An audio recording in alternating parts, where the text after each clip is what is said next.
الحمد لله نحمده ونستعينه ونستغفره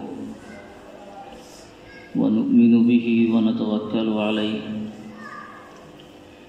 ونعوذ بالله من شرور أنفسنا ومن سيئات أعمالنا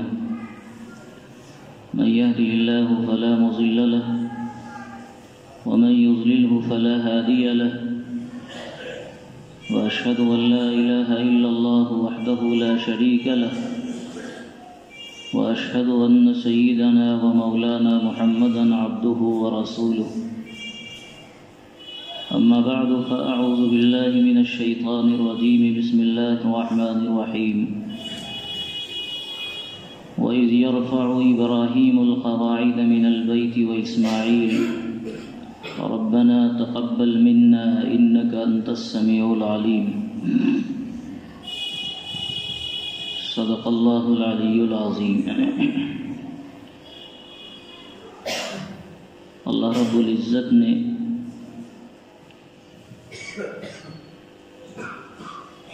جو نعمتیں ہمیں عطا فرمائی ہیں ان نعمتوں میں سے ایک اہم نعمت ہماری زندگی ہے جو اللہ تعالیٰ نے ہمیں دیا ہے، ہمارا مال ہے جو اللہ رب العزت نے ہمیں عطا فرمایا ہے۔ اللہ تعالیٰ کی نعمتوں کی شکر گزاری یہ ہے کہ انسان اور اس کا پورا وجود اللہ تعالیٰ کی اطاعت میں ہمیشہ لگا رہے، اس کی بندگی میں لگا رہے، اس کی نعمت کی قدردانی اور اس کے شکریہ میں لگا رہے۔ یہ ہر انسان کی ذمہ داری ہے۔ قرآن کریم نے کہا ہے وَإِن تَعُدُّوا نِعْمَةَ اللَّهِ لَا تُحْصُوهَا، اگر تم اللہ تعالیٰ کی نعمتوں کو گننا بھی چاہو تو نہیں گن سکتے ہو۔ شکریہ ادا کرنا تو دور کی بات ہے، جو احسانات اللہ رب العزت کے انسانوں پر ہر آن متوجہ ہوتے ہیں، آدمی ان احسانات کو اگر گننا بھی چاہے تو اس کا احاطہ نہیں کر سکتا ہے۔ تو ظاہر ہے اس کی ذمہ داری اور بڑی ہوتی ہے، بڑھ جاتی ہے کہ اس ذات پاک کا انعام اتنا ہمارے اوپر ہے، تو جو تھوڑی سی زندگی اللہ تعالیٰ نے ہمیں عطا فرمائی وہ زندگی اللہ کی یاد میں گزر جائے، اس کے نعمتوں کا شکریہ اگر ادا نہیں ہو پائے تو کم سے کم ہم سے جتنا ہو سکتا ہے اتنا تو ہم کر ہی لیں، تاکہ جب کل اللہ رب العزت کے دربار میں ہماری حاضری ہو تو اللہ تعالیٰ سے کہہ سکیں یا اللہ آپ کی نعمتوں کا شکریہ ادا کرنا تو یقیناً کسی کے بس میں نہیں تھا، لیکن آپ ہی کی دی ہوئی توفیق سے جو ہو سکا،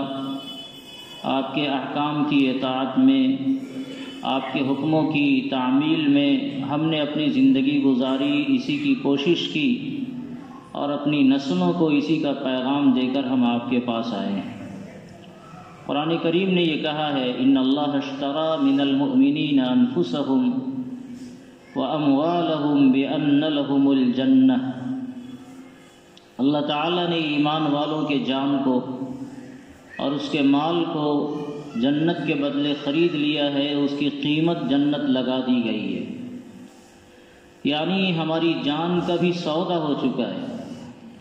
اور ہمارے مالوں کا بھی سودا ہو چکا ہے۔ اب نہ یہ جان ہماری جان ہے اور نہ ہمارے پاس جو مال ہے وہ ہمارا مال ہے، ایک تو ایسے بھی نہیں ہے وہ ہمارا نہیں ہے، وہ اللہ تعالیٰ کا دیا ہوا ہے۔ تو جب اللہ رب العزت کا دیا ہوا ہماری یہ جان ہے، اس کا دیا ہوا یہ مال ہے، تو ایسے بھی ہماری ذمہ داری ہوتی ہے کہ جس کا دیا ہوا ہمارے پاس امانت ہے اس کے حکم کے مطابق ہماری زندگی گزرے۔ لیکن اللہ تعالیٰ نے مزید کرم فرمایا ہمارے اوپر کہ جو کچھ اللہ تعالیٰ نے دیا اس کا عارضی مالک ہمیں بنایا، اور پھر اس کے بعد اللہ تعالیٰ نے ہم ہی سے سودا کیا کہ میں نے ہی دیا تمہیں اور پھر میں ہی تم سے خرید رہا ہوں۔ یہ عجیب قسم کی بے ہے، ایک آدمی کسی کو ہدیہ کرے اور پھر اس کی ضرورت کا خیال کرتے ہوئے اس کا وہ سامان اس سے خرید لے۔ اللہ رب العزت نے انسانوں کے ساتھ یہ معاملہ کیا، ایک تو جان دی، مال دیا، زندگی دی، بہت ساری نعمتیں دی، اور پھر اللہ تعالیٰ نے اسے خریدا بھی ہم سے اور اس کی قیمت طے کی اور بڑی عظیم قیمت لگائی، بِأَنَّ لَهُمُ الْجَنَّةَ، کہ اس جان کا سودا اور اس مال کا سودا اس کی قیمت بہت مہنگی ہے، کوئی طاقت یہ قیمت نہیں لگا سکتی جو قیمت اللہ رب العزت کی طرف سے لگائی گئی ہے۔ اللہ تعالیٰ نے اس کی قیمت لگائی جنت۔ اب ہماری ذمہ داری اور بڑھتی ہے، یہ بڑھتی ہے ہماری ذمہ داری کہ جب یہ سب کچھ ہمارا دیا ہوا اللہ کا ہے اور پھر اللہ تعالیٰ نے اسے باضابطہ خرید لیا، تو ہماری ذمہ داری ہے کہ ہماری جان کے اندر بھی اور ہمارے مال میں بھی ہماری اپنی کوئی مرضی بالکل نہ چلے، اپنا کوئی کام نہ ہو۔ اصل تو یہی ہونا چاہیے کہ ہم اپنا کوئی کام نہ کریں، ہر وقت اللہ رب العزت کی اطاعت میں اپنے آپ کو لگائے رکھیں۔ ایک روپیہ اگر ہمارے پاس کہیں سے آتا ہے تو وہ روپیہ اللہ رب العزت کی فرما برداری میں خرچ کر دیں، کیونکہ اللہ تعالیٰ نے اس روپے کا سودا کر لیا ہے۔ اب وہ ہمارا اپنا نہیں ہے کہ اس کو ہم اپنی ذات کے اوپر لگاویں۔ ہماری زندگی کے جو اوقات ہیں یہ اپنے نہیں ہیں کہ اسے ہم اپنی زندگی کے لیے خرچ کریں، اپنے کام کے لیے خرچ کریں، یہ ہمارا اپنا ہے ہی نہیں، یہ اللہ تعالیٰ کا خریدا ہوا ہے، اور جس کا ہے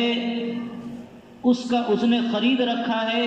اس خرید کا تقاضا یہ ہے کہ اس کو اللہ رب العزت کی اطاعت میں لگایا جائے۔ یہ تو اللہ تعالیٰ کا کرم اور اس کا فضل ہے کہ اللہ تعالیٰ نے ہمیں اپنی ضرورتوں میں بھی استعمال کرنے کا حکم دے رکھا ہے، اور اس کا اختیار دیا کہ چاہو تو اپنی ضرورت میں بھی اس کا استعمال کرو۔ تو یہ جان، یہ مال، یہ ہماری زندگی، یہ زندگی کے لمحات اور اللہ رب العزت کی طرف سے انعامات کی بارش،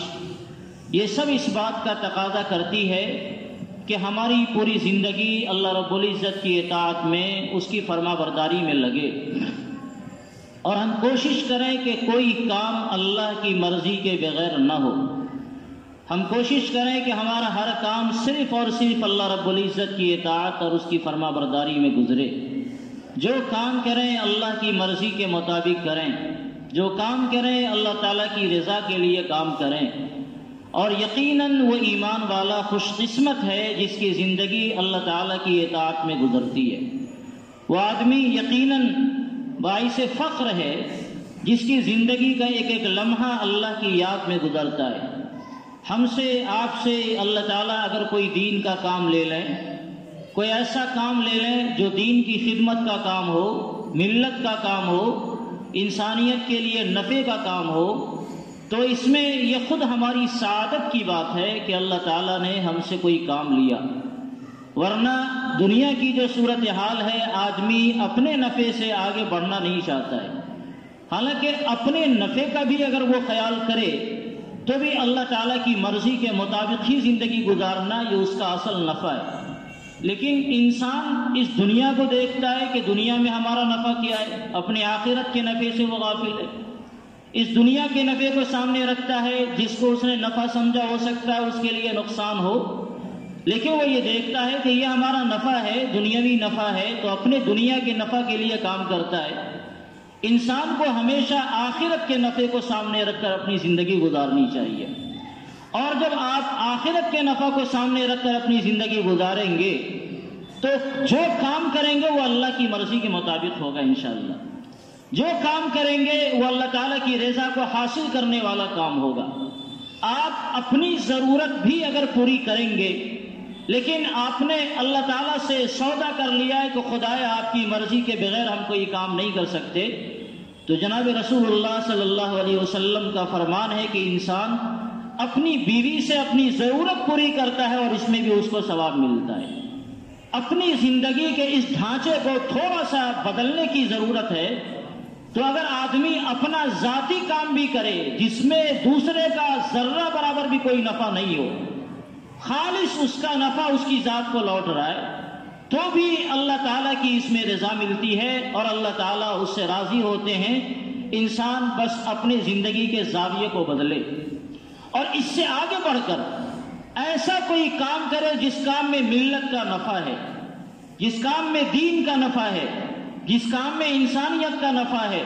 جس کام میں مخلوقات کا نفع ہو، جو دوسروں کے لیے فائدہ مند ہو۔ ایسا کام کرنے والا یقیناً معاشرے میں اس کو چاہے جس نگاہ سے دیکھا جائے، معاشرہ اس پر جس طرح کے تنقید اور تبصرے کرے، مگر اللہ رب العزت کی نگاہ میں یہ آدمی بہترین بندوں میں سے ایک بندہ ہوتا ہے۔ خیر الناس من ينفع الناس، اللہ تعالیٰ کے حبیب جناب محمد رسول اللہ صلی اللہ علیہ وسلم نے ارشاد فرمایا کہ سب سے بہتر آدمی وہ ہے جو انسانیت کے لیے نفع کا کام کرتا ہو، اس کا ہر کام انسانیت کے لیے نفع کا باعث ہوتا ہو، وہ دنیا والوں کے لیے نفع سوچتا ہے، وہ ملت کے نفع کا کام کرتا ہے، وہ دین کے نفع کا کام کرتا ہے، اس کا ہر کام اللہ رب العزت کی رضا کے لیے ہوتا ہے اور اللہ کی رضا کے لیے ہوتا ہے۔ لہذا اللہ کی رضا کو سامنے رکھ کر جن جن کاموں سے اللہ راضی ہوتے ہیں وہ بندہ وہ کام کرتا ہے۔ اور ایسا بندہ جب کوئی کام کرنے لگے اس طرح کا، تو اس کرنے والے کو بھی کسی طرح کے غرور اور گھمنڈ میں مبتلا نہیں ہونا چاہیے۔ یہ اس کا کرم ہے، اس کا صدقہ ہے، اس کا عطیہ ہے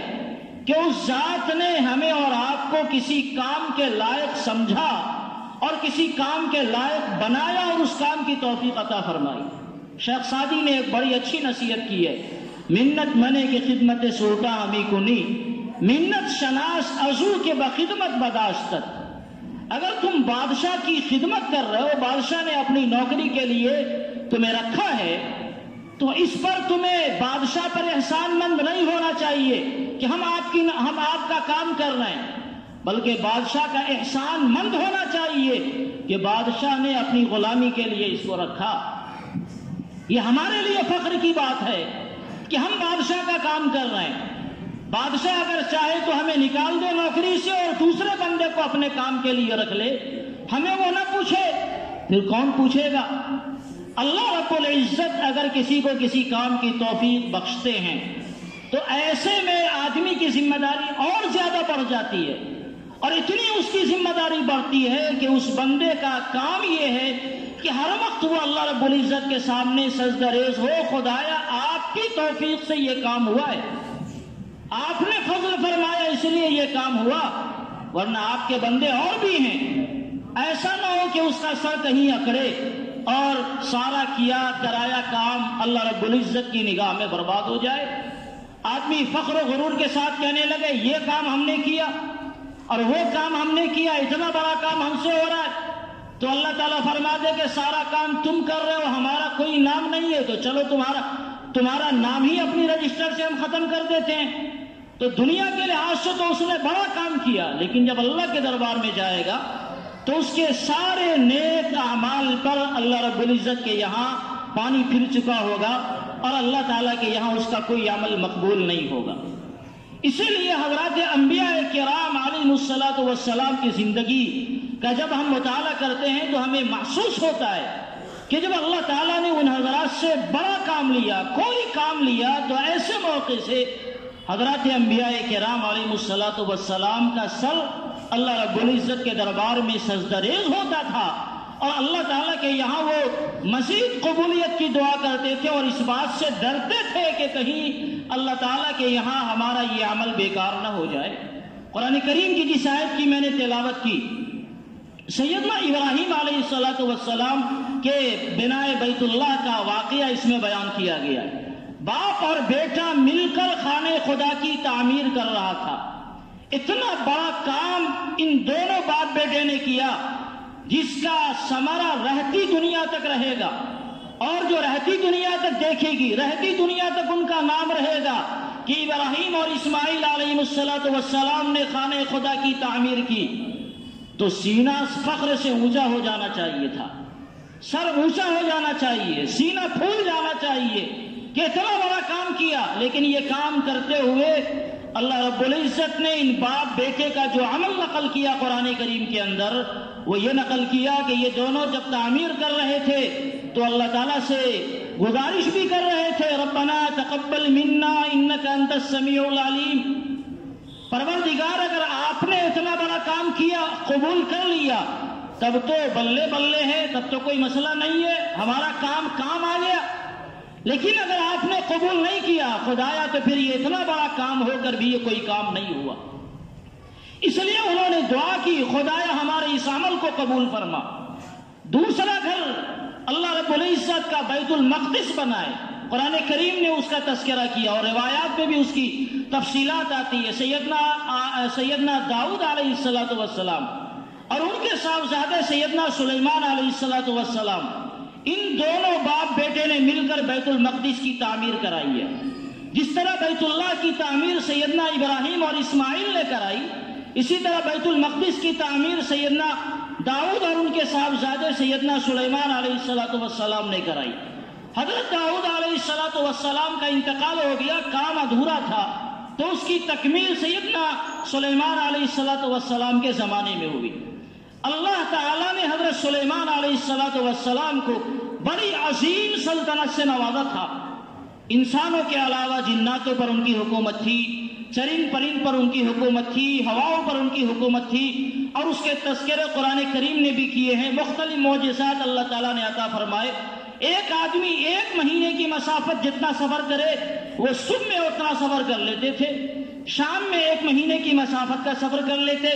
جنات کو جس کام پر لگا دیتے وہ اس کام کو کیا کرتا، اور اتنا روب اللہ تعالیٰ نے باپ کو بھی اور بیٹے کو بھی عطا فرمایا تھا کہ پھر کسی کی ہمت نہیں ہوتی تھی کہ نگاہ اٹھا کر دیکھ سکے یا بات کر سکے۔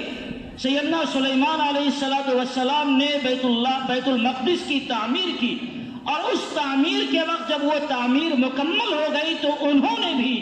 اللہ رب العزت سے دعا فرمائی۔ یہ نہیں کہا کہ ہم نے بڑا کام کیا اور دنیا کے اندر ڈھنڈورا پیٹا، بلکہ اللہ رب العزت کے سامنے دعا فرمائی، خدایا آپ کی توفیق سے یہ کام ہوا ہے، اس لیے آپ مزید ہمیں توفیق عطا فرمائیں کہ آپ کی عبادت پر میں جمع رہوں، آپ کے دین پر میں جمع رہوں، اور اس کے ساتھ ساتھ پھر ہماری زندگی میں دین حق کو قبول کر لینے کے بعد کسی طرح کا زیغ اور زلال نہیں آوے، دین حق سے ہم نہ پھریں، ہمیشہ آپ کی اطاعت میں لگے رہیں۔ بلکہ آگے بڑھ کر اور دعا کیا، یا اللہ اس بیت المقدس میں جو آدمی آوے اس کے لیے بھی انہوں نے دعا فرمائی، خدایا یہ بڑا کام ہوا ہے، کوئی آدمی بیت المقدس میں اس لیے آتا ہے کہ وہ گناہگار ہے اور اللہ تعالیٰ سے توبہ کرنا چاہتا ہے، تو یا اللہ آپ اس بندے کی توبہ قبول فرما لیں اور اس کی مغفرت فرما دیں۔ 5 دعائیں کی تھی بیت المقدس میں آنے والوں کے لیے، یا اللہ جو آدمی بیت المقدس میں آئے آپ اس کی توبہ قبول فرما لیں، اس کے گناہوں کو معاف فرما دیں۔ جو آدمی اس لیے بیت المقدس میں آ رہا ہو کہ وہ باہر میں خوف محسوس کر رہا ہے اور امن چاہتا ہے، تو جب وہ بیت المقدس میں آوے تو یا اللہ اس کو ہر خطرات سے آپ معمون فرما دیں۔ یا اللہ جو آدمی بیت المقدس میں بیمار ہو کر آوے اور شفا چاہے تو آپ انہیں شفا عطا فرمائیں۔ یا اللہ جو بیت المقدس میں غریب ہو کر آوے اور مالداری چاہے تو آپ انہیں مالدار بنا دیں۔ اور یا اللہ جو بیت المقدس میں آوے اور جب تک وہ رہے اور بددینی کا کوئی کام نہ کرے، ظلم کا کوئی کام نہ کرے، تو آپ کی نگاہ رحمت اس کی طرح مستقل متوجہ رہے۔ اور نبی نے دعا کیا، اس لیے ظاہر ہے قبول نہ ہونے کا کوئی مسئلہ ہی نہیں ہے۔ اس لیے بیت المقدس کا بھی بڑا ثواب ہے، جہاں بیت اللہ میں نماز پڑھنے کا ثواب ہے وہیں بیت المقدس میں نماز پڑھنے کا ثواب ہے۔ اور آقا علیہ السلام کی تعلیم بھی ہے کہ آدمی دنیا کے 3 مساجدوں کا سفر کرے، لا تشد الرحال الا الى 3 مساجد، ایک بیت اللہ کا سفر کرے وہاں کی عبادت کرنے کے لیے، بیت المقدس کا سفر کرے اور مسجد نبوی کا سفر کرے۔ اللہ تعالیٰ جن بندوں کو توفیق دیتا ہے اور اللہ تعالیٰ نے جن بندوں کو سہولت دی ہے، انہیں چاہیے کہ جہاں وہ حرمین کی زیارت کے لیے سفر کرتے ہیں بیت المقدس کا بھی وہ سفر کیا کرے۔ جن بندوں کو اللہ تعالیٰ نے شوق دیا ہے وہ لوگ کرتے ہیں۔ مشکلات ہیں آج کے زمانے میں، یہ یہود بے بہبود راستوں میں مختلف روڑے اٹکاتے ہیں اور مختلف طریقے سے پریشان کرتے ہیں تاکہ دنیا والے بیت المقدس میں نہیں جا سکے۔ لیکن اگر اللہ تعالیٰ نے توفیق دی ہے، اتنا مال دیا ہے، اتنا حوصلہ دیا ہے، تو اللہ تعالیٰ کے اس عظیم گھر کی بھی زیارت کرنی چاہیے اور اس کا حق ادا کرنا چاہیے۔ کم سے کم اللہ تعالیٰ بیت المقدس میں جانے کی ہم سب کو توفیق عطا فرمائے۔ انبیاء کی یہ سرزمین ہے، سید الانبیاء صلی اللہ علیہ وسلم نے سارے انبیاء کی امامت وہاں فرمائی ہے۔ تو جہاں سارے انبیاء جمع ہو، اگر ہمارا سر اس مسجد میں اللہ رب العزت کے سامنے سجدہ ریز ہو جائے تو کیا بعید ہے انبیاء کے صدقے ہمارا یہ سجدہ قبول ہو جائے۔ اور ایک سجدہ اگر اللہ کے دربار میں قبول ہو گیا تو پھر انشاءاللہ ہمارے کام بن جائیں گے، پھر ہماری آخرت سنور جائے گی۔ اس لیے بیت المقدس کا بھی سفر کرنا چاہیے۔ تو سیدنا سلیمان علیہ السلام نے جب بیت المقدس کی تعمیر کی اور اس کی تعمیر مکمل ہوئی تو اللہ تعالیٰ کے سامنے سجدہ ریز ہوئے، دعا فرمایا، قبولیت کی دعا فرمائی، اور مزید انہوں نے شکرانہ بھی ادا کیا۔ لکھا ہے، ابن سدی کی روایت ہے، روایت میں آتا ہے کہ انہوں نے تقریباً 12,000 گائے اور بیل کو ذبح کیا اور 20,000 بکریاں ذبح کی اور دعوت عام کیا اس خوشی کے اندر کہ آؤ اتنا بڑا کام اللہ تعالیٰ نے لیا ہے تو اس خوشی میں یہ کام ہو جائے، لوگوں کو کھلایا پلایا جائے۔ اور بھی بڑے اکابرین کے بارے میں بھی آتا ہے، لوگوں نے جب علمی کام کیا تو اس خوشی میں بڑی بڑی دعوتیں لوگوں نے کی ہیں۔ تو حضرت سلیمان علیہ السلام نے اس کی تکمیل کے موقع سے جہاں دعا فرمائی یا اللہ اسے قبول فرما لے، وہاں اس خوشی میں کہ اللہ تعالیٰ نے بڑا کام لیا ہے دعا بھی فرمائی۔ اور قرآن کریم نے اس کے بعد ایک اور بڑا عجیب واقعہ بیان کیا ہے۔ اہم عمارتوں کی تعمیر اور تکمیل ہو چکی تھی، لیکن جب کام بڑا ہوتا ہے تو کچھ نہ کچھ کام لگا ہی رہتا ہے، کام ابھی جاری تھا۔ اور حضرت سلیمان علیہ السلام کو اللہ کی طرف سے یہ وقت آ گیا کہ اب آپ کا بلاوا آ گیا ہے، بتا دیا گیا کہ آپ کچھ دنوں کے آپ مہمان ہیں، آپ کو چلنے والے ہیں، اس لیے موت کی تیاری کر لیں۔ قرآن کریم نے اس واقعے کو 22ویں پارے میں بیان کیا ہے۔ چنانچہ موت کی تیاری کر کے وہ نماز کے لیے کھڑے ہو گئے، جناتوں کو کام پر لگا دیا، جنات کام کر رہے ہیں۔ اور میں نے بتایا اتنی ہیبت اللہ تعالیٰ نے عطا فرمائی تھی، کسی کو آنکھ اٹھا کر دیکھنے کی ہمت نہیں تھی۔ جنات کام کر رہے ہیں، یہ اپنے محراب میں آئے جہاں وہ عبادت کر رہے تھے، اپنے محراب میں آئے، وہ شیشے کا محراب تھا، باہر سے اس کا سارا نظارہ نظر آتا تھا۔ جنات چاروں طرف سے کام کر رہے اور دیکھ رہے کہ حضرت سلیمان علیہ السلام آ رہے، محراب میں آئے اور اللہ کے دربار میں کھڑے ہو گئے، کھڑے ہو کر عبادت کیا شروع کیا اور عصا سے ٹیک لگا لیا۔ جس عصا کو لے کر وہ چلا کرتے تھے اس عصا سے ٹیک لگا لیا، عبادت میں مشغول تھے، روح پرواز ہو گئی۔ لیکن اس عصا کے سہارے وہ مکمل 1 سال تک وہیں کھڑے رہے، اور جنات یہ سمجھتے تھے کہ حضرت عبادت میں مشغول ہیں۔ مکمل 1 سال تک جناتوں نے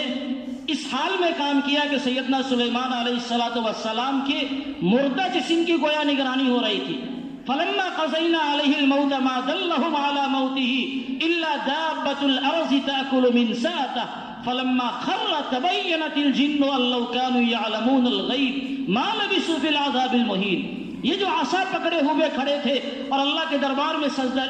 عبادت میں مشغول تھے اور اسی حالت میں روح پرواز ہو گئی، اس عصا کو اللہ تعالیٰ نے دیمک لگا دیا، اور یہ دیمک کھاتا کھاتا پورے عصا کو جب کھوکھلا بنا دیا، اب سہارا ختم ہو گیا۔ حضرت سلیمان علیہ السلام اب گرے ہیں۔ اب جب گرے ہیں تو جنات نے دیکھا ارے حضرت کی تو روح پرواز ہو گئی۔ پھر اس کے بعد عصا کو دیکھا تو پورا عصا گھون لگا ہوا ہے، منٹوں سیکنڈوں کا، یہ کام تو نہیں ہے۔ تو جنات کو بڑا افسوس ہوا، کاش ہم غیب جانتے۔ قرآن کریم نے کہا ہے کاش ہم غیب جانتے تو یہ 1 سال سے ہم اس ذلت میں نہیں پڑے ہوتے، اتنا مشقت والا کام تو ہم یہ سمجھ کر رہے تھے کہ حضرت سلیمان علیہ السلام زندہ ہیں اور انہی کے ڈر سے کام کیے جا رہے ہیں۔ اور یہ پتہ کیسے چلا کہ 1 سال تک مستقل یہ معاملہ ہوا ہے؟ جناتوں نے ان دیمکوں کو ایک دوسرے عصا میں لگا دیا اور دیکھا کہ ایک دن میں یہ کتنی لکڑی کھاتے ہیں۔ ایک دن میں جو لکڑی کھائی، اس کے بعد حساب لگایا کہ حضرت سلیمان علیہ السلام کی عصا کھانے کے لیے کتنی مدت درکار ہے، تو حساب لگا تو پتا چلا 1 سال ہو گئے تھے حضرت سلیمان علیہ السلام کے انتقال کو، اور 1 سال سے جنات اس کام میں ڈر سے لگے رہے تھے، کسی کو دیکھنے کی بھی ہمت نہیں تھی، دور سے دیکھ رہے تھے، سب یہی سمجھ رہے تھے حضرت عبادت میں مشغول ہیں۔ تو میں یہ کہنا چاہ رہا ہوں کہ جب اللہ تعالیٰ کسی سے کام لیتا ہے تو اس کام پر ایسے موقع سے انسان کو اللہ تعالیٰ کے سامنے سجدہ ریز ہونا چاہیے، قبولیت کی دعا کرنی چاہیے۔ میں اس پس منظر میں اس کو بیان کر رہا ہوں، اللہ کا کرم ہے ہماری مسجد کی دوسری منزل کی تعمیر کا جو کام آج سے تقریباً 4 سال پہلے 2020 کے جنوری میں اس کا آغاز ہوا تھا، پورا کام الحمدللہ جو سر دست ہونا تھا، یہ نہیں کہ اب کام ختم ہو گیا، آئندہ بھی بہت سارے کام ہوں گے، جو کام ہونا تھا اور جس کی فوری طور پر ضرورت محسوس کی جا رہی تھی، ایک وضو خانے کی ضرورت فوری طور پر ابھی اور بھی ہے، اس کے علاوہ جو فوری ضرورتیں تھیں اللہ رب العزت نے اپنے فضل سے اس کی تکمیل فرمائی، اور اس کا صحرا یہاں کے باشندوں کو اللہ تعالیٰ نے عطا فرمایا کہ باہر کا کوئی چندہ کیے بغیر تھوڑا بہت باہر کا چندہ ہوا ہوگا۔ میں نے اندازہ لگایا تو ہم کو لگتا ہے کہ 4 سے 5 لاکھ کا چندہ باہر کا ہوگا، باقی تقریباً 48 لاکھ روپے کیش اور 7.5 لاکھ روپے میٹیریل کی شکل میں آئے۔ الحمدللہ سارا حساب میں لے کر آیا ہوں، اور آپ سے یہ گزارش کر رہا ہوں کہ نماز کے بعد تھوڑی دیر بیٹھیں 10 منٹ، تاکہ اس حساب کا جائزہ دیکھیں۔ لمبا حساب بھی ہے، آمد کے لیے 51 صفحے ہیں، خرچ کا تقریباً 55 صفحہ ہے، لیکن اس کا اختصار بھی ہم نے کیا ہے 2-4 صفحے میں۔ تو بیٹھنا چاہیے، ہم سب کو دیکھنا چاہیے کیا آیا اور کیا خرچ ہوا۔ میں نے بتایا تقریباً 48 لاکھ روپے کیش خرچ ہوئے، آمد آئی جس میں 1 لاکھ کے آس پاس رقم میرے پاس ابھی بچی ہوئی ہے۔ اتنا بڑا کام اللہ تعالیٰ نے ان جیالوں سے کرایا ہے جو جیالے ہمارے مسجد میں بیٹھے ہوئے، یہیں کے علاقے کے لوگ جنہوں نے بار بار دیا، مختلف بار دیا، اور آپ کو حیرانی ہوگی کہ کئی مرتبہ میں اس پشو پیش میں تھا کہ اب کیا ہوگا، حالات خراب ہو رہے تھے، کام چل رہا تھا اور جیب میں 1 پیسے نہیں تھے، لیکن انہی بندوں کو اللہ تعالیٰ نے توفیق دی، وہ آتے رہے اور دیتے رہے، آتے رہے اور دیتے رہے۔ چھت کی ڈھلائی کے بعد یقین نہیں آئے گا، چھت کی ڈھلائی کے بعد ایک بندے کے دروازے پر میں نہیں گیا ہوں کہ آپ مسجد کے لیے کچھ دیجیے۔ کوئی راستے پہلے کوئی مل گیا تو یوں ٹوک دیا، کبھی کسی کو فون کر دیا تو ایسا کر دیا، لیکن اس کے بغیر کہ آدمی کسی کے دروازے پر جائے، اللہ تعالیٰ نے اتنا بڑا کام کیا ہے۔ یقیناً یہ ہم سب اس کے لیے اللہ رب العزت کے دربار میں اس بات کے ذمہ دار ہیں کہ اللہ کے دربار میں سجدہ ریز ہوں۔ اللہ تعالیٰ اس قربانی کو قبول فرماوے۔ جس بندے نے جو دیا، 1 تنکا بھی اگر کسی نے دیا ہے اور کسی غریب کے پاس 1 تنکا نہیں تھا، اس نے اپنی جان سے اس کا حصہ لیا، وقت سے حصہ لیا، 2 کلمہ اچھے بول کر حصہ لیا، یقیناً یہ سب کے لیے صدقہ جاریہ بنے گا، اور اللہ تعالیٰ سب کے لیے اس کو قبول فرمائیں گے۔ اور روایت میں جناب رسول اللہ صلی اللہ علیہ وسلم نے ارشاد فرمایا کہ جو آدمی اللہ کے گھر کی تعمیر میں اپنا تھوڑا حصہ بھی لگاتا ہے، ایک دم معمولی حصہ، کھجور کا 1 دانہ، اتنا حصہ بھی لگاتا ہے، تو اللہ تعالیٰ کا وعدہ ہے ایسے لوگوں کے لیے اللہ تعالیٰ جنت میں گھر بناتے ہیں۔ تو اس موقع سے ہم سب کو اخلاص کے ساتھ دعا کرنے کی بھی ضرورت ہے، اللہ تعالیٰ اس عمل کو قبول فرمائے اور اس کو ہمارے لیے صدقہ جاریہ بنائے۔ یہ بڑا عمل ہے، جب تک یہ مسجد رہے گی اور اس مسجد میں اللہ رب العزت کی عبادت کی جاتی رہے گی، انشاءاللہ یہ صدقہ جاریہ ہوگا۔ ہم چلے جائیں گے لیکن ہمارے ثواب کا میٹر انشاءاللہ اس طرح چلتا رہے گا۔ اور اس کے ساتھ ساتھ یہ پیغام بھی میں دینا چاہتا ہوں، یہ اہل بھوارہ کی جرأت ہے کہ انہوں نے اتنا بڑا کام کیا اور بڑی آسانی سے اور بڑی سہولت کے ساتھ یہ کام ہو گیا۔ میں سمجھتا ہوں کسی پر میں نے کوئی دباؤ نہیں ڈالا ہے کہ آپ کو اتنا ہی دینا پڑے گا۔ جس بندے کو جو توفیق ہوئی، جتنی توفیق ہوئی، انہوں نے دیا اور اللہ تعالیٰ نے یہ کام کرایا۔ مطلب یہ ہے کہ اگر ہم چاہ لیں تو بڑے سے بڑا کام بھی کر سکتے ہیں، چاہ لے آدمی تو بڑا سے بڑا کام بھی کر سکتا ہے۔ آپ ایسی فوج ہیں کہ اگر آپ چاہیں تو زمین کو آسمان بنا سکتے ہیں، ایک دم فضا کو سمندر میں تبدیل کر سکتے ہیں۔ اللہ تعالیٰ نے ہم سب میں یہ صلاحیت دی ہے، ان صلاحیتوں کو پہچاننے کی ضرورت ہے اور ان صلاحیتوں کو حوصلہ دینے کی ضرورت ہے اور ان صلاحیتوں کو آگے بڑھانے کی ضرورت ہے۔ ملت میں بہت سارے ایسے کام ہیں جس کی فوری ضرورت ہے کہ یہ کام ملت کے لیے ہونا چاہیے۔ ایسے افراد کو آپ چنیں اور ایسے افراد کو آگے بڑھاویں اور ایسے افراد کی آپ حوصلہ افزائی کریں تو انشاءاللہ کام ایسے ہی بڑھتا ہے۔ ہم خود آگے بڑھیں، کام بڑھے گا۔ ہر آدمی یہ سوچتا ہے کہ فلاں کام یہ کرنا اس کی ذمہ داری ہے، اور جب فلاں کام کرنے لگتا ہے تو لوگ اس کو کبھی کبھار کوئی جملے سے ایسا زخمی کر دیتے ہیں کہ کام آگے بڑھنے والا بھی پیچھے ہٹ جاتا ہے۔ نہیں، ملت کا کوئی کام کرنا یہ ہماری ذمہ داری ہے، اور ہماری ذمہ داری ہے تو یہ ہمارا کام ہے۔ اللہ تعالی ہم سے جتنا کروا سکے گا اتنا ہم تو کریں گے۔ اپنے حصے کا چراغ اگر جلاتے جاؤ تو پوری دنیا میں روشنی پھیل جائے گی، لیکن ہم نے اپنے حصے کا چراغ جلانا بند کر دیا، اور جو چراغ جلا رہا ہے کہتے ہیں تمہارے چراغ میں تو تیل ہی نہیں ہے، تمہاری بتی میں تو یہ خرابی ہے، تو اس کا نتیجہ یہ ہوتا ہے کہ جو جلتا ہوا چراغ ہوتا ہے وہ بھی بجھ جاتا ہے۔ میرے ساتھ بھی ایک آدھ حالات آئے، وہ کوئی بڑا مسئلہ نہیں، حالات تو آتے ہی رہتے ہیں، لیکن میں نے سب کو معاف کیا، اللہ تعالیٰ بس قبول کرے اور سب کو معاف فرماوے۔ تو کوئی بڑا مسئلہ نہیں، کام ہوتا ہے تو ہوتا ہی ہے۔ ابھی میں اشارہ کروں، ہمارے مدرسے میں تعمیر کا کام شروع ہونے والا ہے، ہم سب جیالے ہیں انشاءاللہ طے کر لیں کہ یہ کام بھی ہم کر کے رہیں گے، کسی کو باہر جانے کی انشاءاللہ ضرورت نہیں ہوگی، اور یہ کام ہوگا۔ مجھے مدرسے سے نہیں کہا گیا ہے اعلان کرنے، میں اپنی ذاتی طور پر میں ایک بات کہہ رہا ہوں، اگر ہم چاہیں کہ ہم سے ملت کا یہ کام ہونا ہے، اللہ تعالیٰ کروا کے رہے گا، اور جب انسان طے کر لیتا ہے تو اللہ تعالیٰ بند راستوں کو کھولتا ہے۔ میں نے کہا کہ 2-3 مرتبہ میرے ساتھ ایسے حالات آئے کہ مجھے لگا کہ شاید اب یہ کام بند ہو جائے گا اور ہم سے نہیں سنبھل پائے گا، لیکن سب کے دروازے جب بند تھے تو اللہ رب العزت کا در کھلا ہوا تھا۔ میں نے اللہ کے سامنے آنسو بہائے ہیں اور اللہ سے کہا ہے خدایا یہ تیرا گھر ہے، اور میں ممبر رسول پر بیٹھ کر میں یہ بات کہہ رہا ہوں، برائی کے لیے نہیں، اپنی صفائی کے لیے، تاکہ کوئی بدگمانی نہیں ہو۔ پوری دیانتداری میں نے برتی ہے ایک ایک حساب کے اندر۔ میں نے دکانوں کا جائزہ لیا ہے، کوئی کام ہمیں اگر بڑھیا ملا اور یہاں 2 روپے سستا ملا تو میں نے کوشش کی کہ وہاں سے خریدا جائے تاکہ مسجد کا 2 روپیہ بچے۔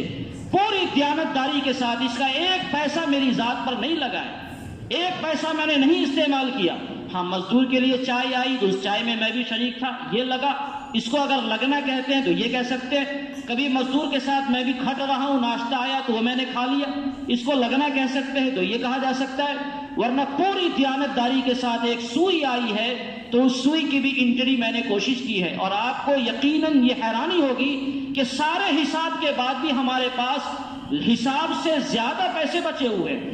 جو حساب میں آپ کو دے رہا ہوں اس حساب سے زیادہ تقریباً 7-8 ہزار روپے ہمارے جھولے میں زائد ہیں، یقیناً وہ مسجد کا ہوگا، لیکن حساب میں اتنا کچھ ہونے کے باوجود بھی پیسہ بچ گیا۔ شاید ہی اللہ تعالیٰ کی طرف سے برکت ہو، وہ میرا پیسہ نہیں، وہ مسجد کا ہے، مسجد ہی کے حوالے ہوگا۔ لیکن میں یہ کہنا چاہ رہا ہوں کہ جب انسان کام کرنے کو ٹھان لیتا ہے تو اللہ تعالیٰ دروازے کھولتے ہیں۔ کئی مشکلات آئے میرے سامنے، لیکن وہ مشکلات اتنی آسانی سے حل ہو گئے، سارا کام ہو گیا۔ ابھی سمر سیول کا تقاضا آیا، منٹوں میں اس کا انتظام ہوا ہے، اور منٹوں میں یہ ہو گیا۔ ہمارے بہت سے لوگوں کو یہ غلط فہمی تھی کہ اس کے پاس سعودیہ سے پیسہ آتا ہے، فلاں جگہ سے پیسہ آتا ہے۔ سعودیہ سے یقیناً آیا ہوگا 30-40 ہزار روپیہ۔ ہمارے جو کچھ احباب رہتے ہیں، میں نے ان کو فون کیا اور وہ پیسہ آیا، سارا پیسہ ہمارا اور آپ کا لگا ہوا ہے، کوئی پیسہ دہلی اور بمبئی کا نہیں ہے۔ سعودیہ امریکہ کو تو جانے ہی دیجیے، یہ ہم نے کیا ہے، آپ نے کیا ہے۔